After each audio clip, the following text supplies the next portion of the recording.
हो सकता है कि आप शायद सोच रहे हों कि इन सब बातों को करने से क्या फ़ायदा है, और हो सकता है कि आपके विचार ये भी हों कि मैं मामन खान को निर्दोष साबित करने की कोशिश कर रहा हूं।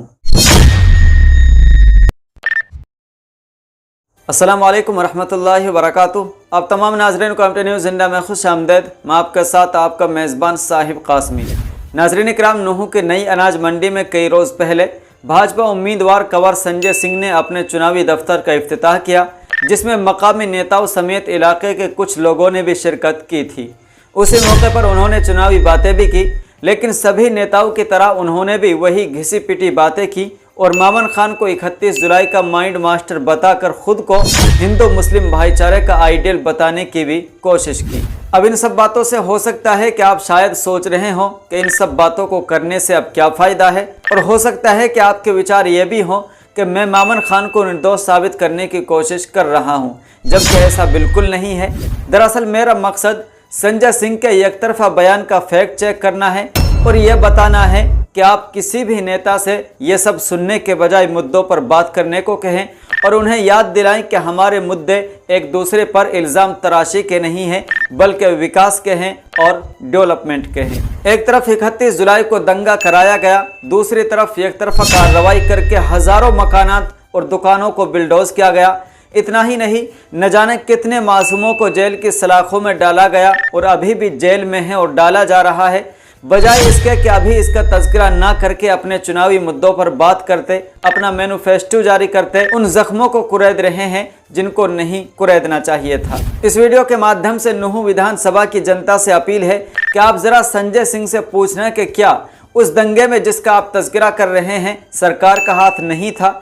अगर नहीं था तो मुसलसल प्रशासन को मेमोरेंडम दिए जाने के बावजूद 31 जुलाई सन 23 को पुलिस व्यवस्था क्यों नहीं की गई? एक दो दिन पहले एसपी साहिब को बाहर क्यों भेजा गया और दंगे के बाद उनका क्यों ट्रांसफ़र किया गया? जिस नए एसपी को दंगे के बाद लाया गया, जाहिर सी बात है कि वो मौजूदा एसपी के बिलमुकाबिल यहाँ के हालात से ज़्यादा वाकिफ़ था। फिर इस साल हुई शोभा यात्रा से ठीक पहले उसका भी क्यों ट्रांसफ़र कर दिया गया? दूसरा यह कि जब हज़ारों मकानों पर बिल्डोज़र चल रहा था तो संजय सिंह साहब, आप जैसे हमदर्द उस वक्त कहाँ थे? कितने मकानों को बिल्डोज़र कार्रवाई से बचाया था?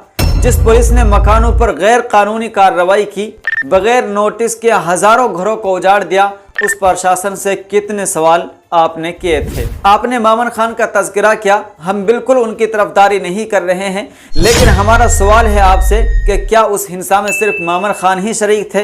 अगर नहीं तो दूसरों का तज़किरा आपने अपने बयान में क्यों नहीं किया? बिट्टू बजरंगी का जिक्र क्यों नहीं किया? मोनू मानेसर का नाम क्यों नहीं लिया, जिनके हाथ कई मेवाती मुस्लिम नौजवानों की मॉब लिंचिंग से रंगे हुए हैं? अगर आप वाकई हिंदू मुस्लिम भाईचारे की मिसाल कायम करना चाहते हैं तो सिर्फ इलेक्शन पर ही मुस्लिमों की याद क्यों? चुनावी प्रचार के लिए आपने नूहू हिंसा का सारा पिटारा मामन खान ही के सर फोड़ दिया और इस तरह के गोया उनके अलावा दूसरा लोगों का इसमें कोई रोल ही नहीं था।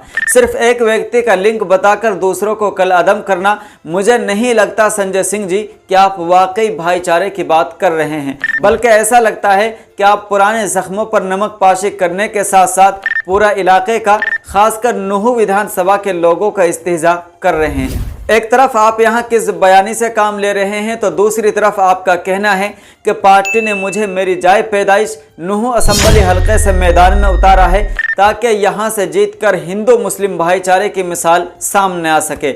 इसका मतलब है कि अब तक जितने भी विधायक नूहू से जीते हैं वो हिंदू मुस्लिम भाईचारे की मिसाल नहीं थे। संजय सिंह जी, भाजपा पार्टी ने आपको टिकट दिया है, आप चुनाव लड़ें, अपना प्रचार करें, लेकिन लोगों को मूर्ख बनाकर उनके जख्मों पर नमक पाशी ना कीजिए। ये ना आपके लिए ज़ेब देता है और न उस ओहदे के लिए जिसके लिए आप चुनाव लड़ रहे हैं। आखिर में लोगों से भी गुजारिश है कि आप सभी नेताओं से, चाहे वो संजय सिंह हो या फिर किसी भी विधानसभा से कोई भी प्रत्याशी हो, किसी भी पार्टी से चुनाव लड़ रहा हो, आप उन सभी नेताओं से मुद्दों पर बात करें, उनसे मंशूर जारी कराएं ताकि आपके पास आने वाले वक्त में उनसे सवाल करने का मौका बाकी रहे। तो नाज़रीन इकराम, अभी इस खबर में इतना ही। फिर मिलते हैं किसी अगले वीडियो के साथ। आपसे गुजारिश है कि अगर अभी तक आपने हमारे चैनल एमटी न्यूज़ जिंदा को सब्सक्राइब नहीं किया है तो आप हमारे चैनल को सब्सक्राइब कर लें ताकि हर ताज़ा तरीन अपडेट सबसे पहले हो आपकी मोबाइल स्क्रीन पर। अस्सलामु अलैकुम वरहमतुल्लाहि वबरकातुहू।